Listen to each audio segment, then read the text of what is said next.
My name's Nabihah Iqbal, otherwise known as Throwing Shade. I'm a DJ, producer and NTS radio presenter from London. I've lived here my whole life and I love this city, but things seem to be changing. Last year, a massive 323,000 people emigrated from Britain. And with spiralling costs of living contrasted with better quality of life elsewhere, it's easy to see why.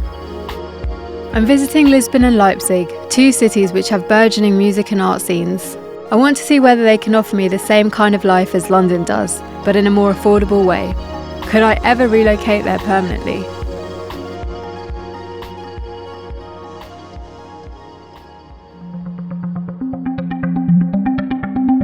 The first time I came to Lisbon was earlier this year when I came out to DJ at a party. It was so much fun and everyone was dancing so hard. My first initial experience was so amazing and it made me just want to come back.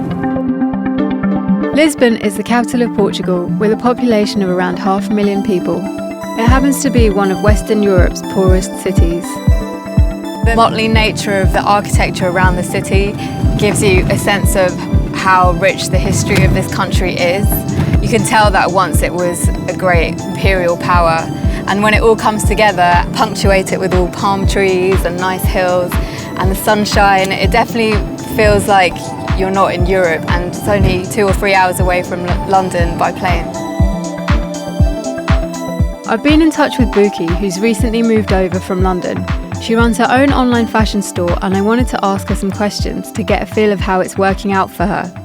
Well, what's it been like so far here? It's a slower pace, even right in the centre. It's not as hectic and busy. And how's it been with your work? You know, I've been doing this for a little while now and became quite established in London. So it's going back to working on my own, which is different. You know, I feel like I've gone back to square one to a certain degree. So when you compare your living and working costs out in London to what it is now? I was paying almost triple for a room in a tiny little flat, okay. You know. Yeah, it's huge benefit. So have you got any tips or advice? One of the advantages of being here is obviously the low cost of living, but the economy is down here, so getting a job, especially if you don't speak language, is going to be seriously tough. You have to have a plan financially, I'd say. That's the main priority. Most of the stuff you do is online, so I guess the internet makes things easier. You can work remotely. I can pack up my laptop and go and sit in a cafe with the most amazing view. Apart from the sourcing and the photography side, all I need is Wi-Fi. It's been really nice to hang out with Pookie here and see what her life's like adjusting to Lisbon. I'm not sure if it's the right place for me yet, but I've only scratched the surface and I've got quite a few other things lined up. Since I last came here, I've been obsessed with the Batida Sound. It's a musical subculture that draws on Portugal's African heritage. There are some cool artists like DJ Mohawk, DJ Nabihah and DJ Firmeza, who are fusing African sounds with European house and techno and creating really amazing music. It's the kind of scene that makes me think I could definitely move here and still get recognition for what I do. I just got a call from DJ Mohawk, who's one of my favourite producers right now. He's up for meeting for a chat. He said he's going to show me around his area, which is a suburb called Quinta de Mosh, which I've heard from the fixers isn't the safest area, but I'm sure being with him will be fine.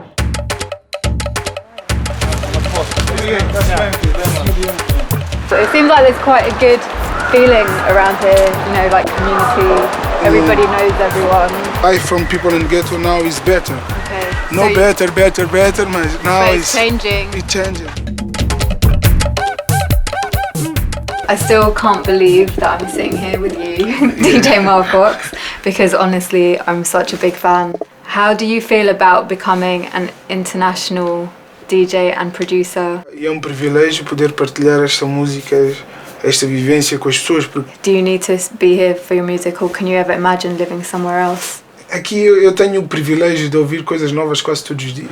Tens o caso do Nigga Fox, é meu parceiro na Príncipe, mas vive no Lumiar, de carro 5, 10 minutos daqui, da Quinta do Mocho. E é totalmente diferente o som. Black Sinomaya vive na margem sul, meia hora de carro, mas o som é totalmente diferente. Então isto prova de que eu não preciso de ir para lado nenhum para ouvir tantas diferenças neste som. A transformação está-se a dar mesmo dentro de Lisboa. Isso é algo que eu não vi em mais lado nenhum, é fantástico. I've definitely learnt a lot from him today, just from a few hours of hanging out and chatting, and then also seeing him at work in his studio as well, and it's been really amazing. 1 second. Firmeza. Oh, really? It turns out Mar Fox's friend DJ Firmeza is playing a show tonight at an incredible old palace in the centre of the town. We're going to meet up so I can check out what the city's like after dark, and later I'm going to try and find out more about Lisbon's art scene. So far, I've met a Londoner who made the move, as well as local musicians in the city. Now I'm off to explore Lisbon's nightlife.